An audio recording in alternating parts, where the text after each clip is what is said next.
Just last week in Beijing, U.S. President Donald Trump and the Chinese government seemed to be closer to an understanding on how to deal with North Korea. Trump said they had agreed to put aside China's idea of America ending its military drills in the region in exchange for North Korea freezing its nuclear weapons program.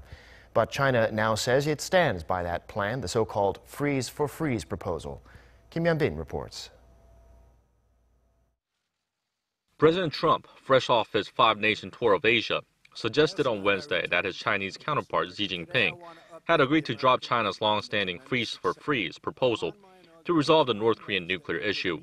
Beijing's plan calls for a mutual de-escalation by both Washington and Pyongyang, where the U.S. would halt military drills in the region, while the North would freeze its weapons programs. We agreed that we would not accept a so-called freeze-for-freeze agreement, like those that have consistently failed in the past.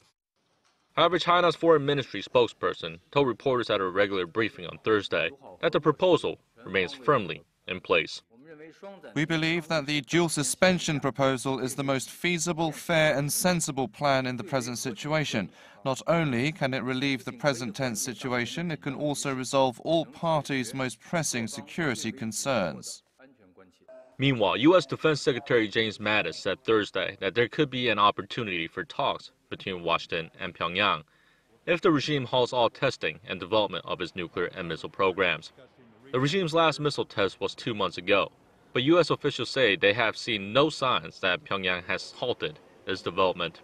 Washington has said on numerous occasions that all options, including military ones, are on the table to deal with North Korea, but have been stressing that a diplomatic solution is the preferred option. Hyun-bin, Arirang News.